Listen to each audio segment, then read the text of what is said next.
भागवत सुनने वाले सभी श्रोताओं को राधे राधे। पिछले पाठ में हम सबने सुना शौनकादि ऋषियों ने सूत जी से पूछा कि महाराज ये बताइए इस श्रीमद् भागवत की रचना कब और कहाँ हुई तथा किसने की। तो सूत जी कहते हैं, द्वापरे समनु प्राप्ते तृतीये युग पर्ये जातः पराशराद्योगी भाषाभ्याम कलयारे। इस वर्तमान चतुर्युगी के द्वापर में पराशर महर्षि के द्वारा वसु कन्या सत्यवती के गर्भ से भगवान के कलावतार महायोगी व्यास जी का जन्म हुआ। और व्यास जी एक दिन सरस्वती नदी के किनारे स्नान कर कर बैठे हुए थे तथा महर्षि भूत और भविष्य को देखने में समर्थ थे। उन्होंने सोचा कि इस कलिकाल में मनुष्य का कल्याण कैसे हो तथा मनुष्य जो समय के चक्र से जो समझ नहीं पाते हैं तथा भौतिक शक्तियों का ह्रास हो रहा है तथा धर्म संकरता फैलती जा रही है, इसके लिए उन्होंने वेद का विस्तार किया। इसलिए इनका नाम वेद व्यास पड़ा। इन्होंने चार वेदों का विस्तार किया, ऋग्वेद, सामवेद, यजुर्वेद और अथर्ववेद। और 4 शिष्यों को इन्होंने अलग अलग चारों वेदों का अध्ययन कराया तथा इतिहास और पुराण को 5वां वेद कहा गया। इतिहास पुराणं च पंचमो वेद मुच्यते। और इस प्रकार उन्होंने 17 पुराणों की रचना की। अब वेदव्यास जी अपने आश्रम में खिन्न मन से बैठे हुए थे कि तभी वहाँ पे नारद जी का आगमन हुआ। तो पूजयामास विधिवन् नारदं सुरपूजितम। नारद जी का वेदव्यास जी ने विधिवत पूजन किया। तब नारद जी ने व्यास जी से पूछा, पाराशर्य महाभाग भवता कच्चिदात्मना पारितुष्यति शारीरे आत्मा मानुषैव वा। पराशर ऋषि के पुत्र हैं व्यास जी, इसलिए देवर्षि नारद जी ने पाराशर कहा। पराशर पुमान पत्य पाराशर, ये पराशर ऋषि के पुत्र हैं, इसके लिए पाराशर कहा देवर्षि नारद ने। और पूछा कि आप अपने शरीर, मन और कर्म से संतुष्ट नहीं है, लगता है खिन्न बैठे हुए हैं। तब व्यास जी ने कहा, हाँ मुनिवर, आप तो सब कुछ जानते हैं। आप बताइए कि ऐसी कौन सी कमी बाकी है जो हमने इतने पुराणों की रचना किया तो भी मेरे मन को संतोष नहीं है। तब नारद जी ने कहा कि व्यास जी, अभी तुमने भगवान के गुण गणों को नहीं गाया है और वेदों में प्रायः ये बतलाया है कि यह करें यह न करें, विधि निषेध की चर्चा की है, परंतु तुमने भगवान के गुण गणों को नहीं गाया है। वो नारद जी कहते हैं कि जिस वाणी में चाहे वह रस भाव अलंकार आदि से सुशोभित हो, परंतु भगवान के गुणगणों की वर्णना नहीं करती है, वह वाणी उसी तरह शोभनीय नहीं होती है जैसे कौओं को उच्छिष्ट फेंकने वाला स्थान। और ऐसे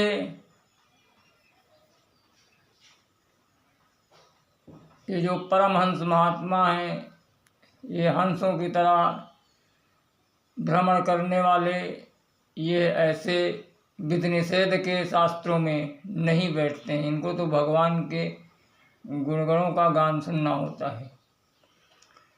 न यद वचश्चित्रपदं हरेर्यशो जगत्पवित्रं प्रगणीत कहिर्चित् तदबायसं तीर्थमुसन्ति मानसा न यत्र हंसा निरमन्तु शिक्षया। और वहीं पर यदवाग विसर्गो, और वहीं पे तदवाग विसर्गो जनताघ विप्लव यस्मिन् प्रतिश्लोकमबध्यवत्यपि नामान्यनन्तस्य यशोऽङ्कितानि च वणन्ति गायन्ति गृह्णन्ति साधवा। और वहीं पर जिस वाणी में कोई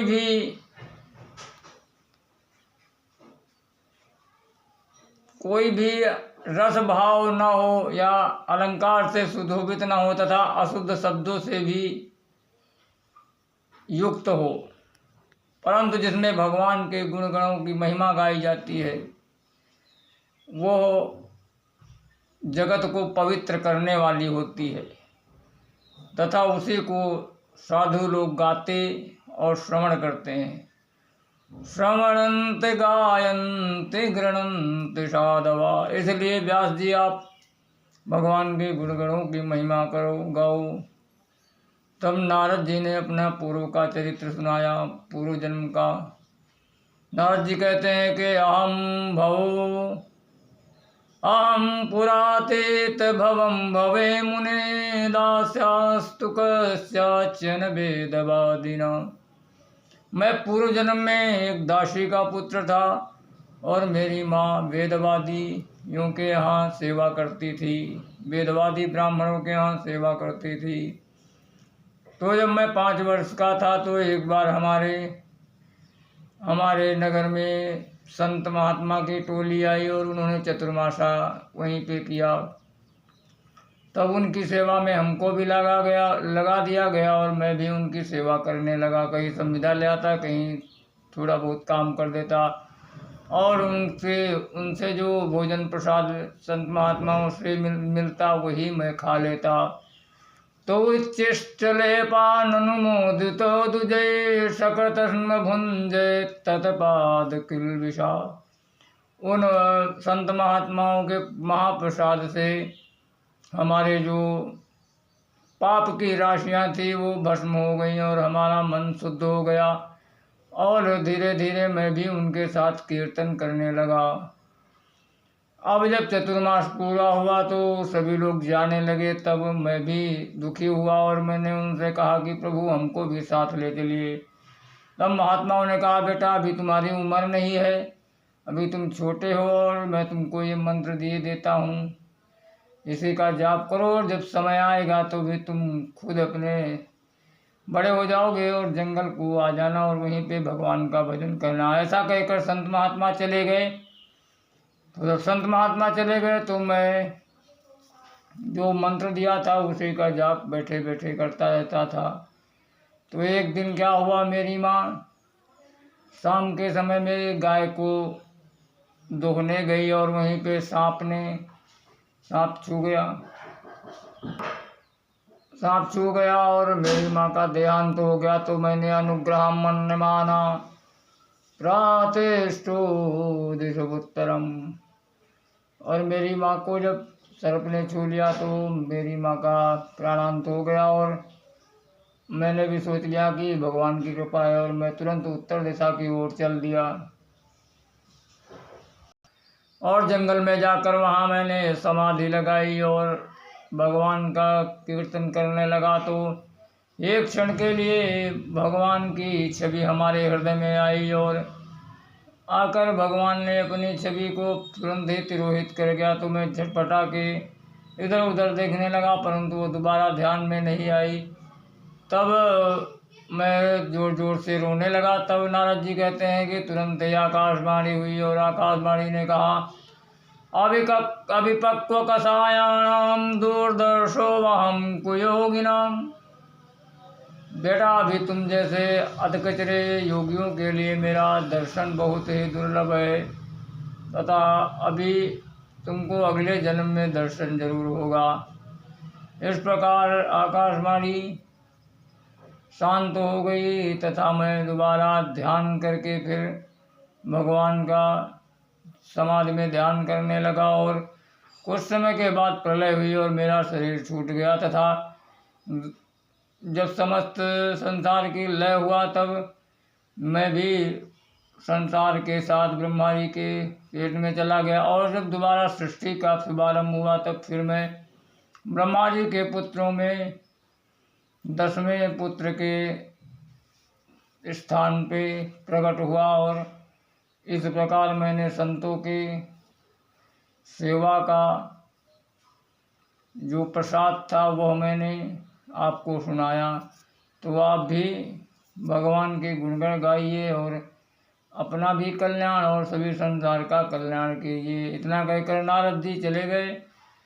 तब वेदव्यास ने तुरंत ब्रह्मणद्याम सरस्वत्याम मास्त्रमा पश्चिमे तटे सम्या प्राशयति प्रोक्ता ऋषीणाम सत्रवर्धना।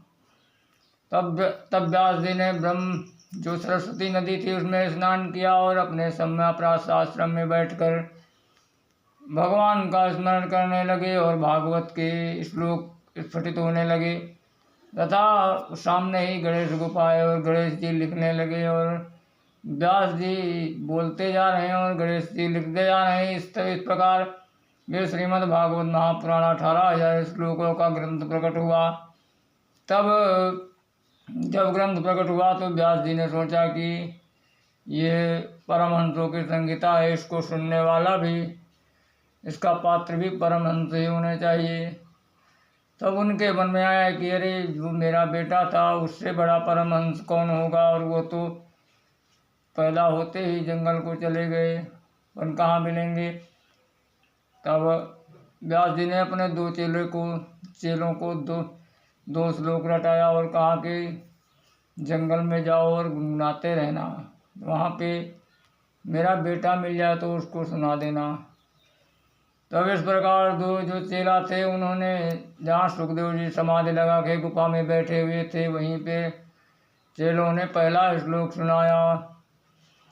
वरापीडं नटवरवपु कर्णजो कर्णकारं बिभ्रतभाषा कनककपिशं वैजयन्ती जमालम् रन्धारवेणुरधरहृदया पूरयन् गोपवृन्दै बृन्दारण्यं सुपदरमरं प्राविशत गीतकीर्ति। इस श्लोक में प्रभु के स्वरूप का वर्णन है।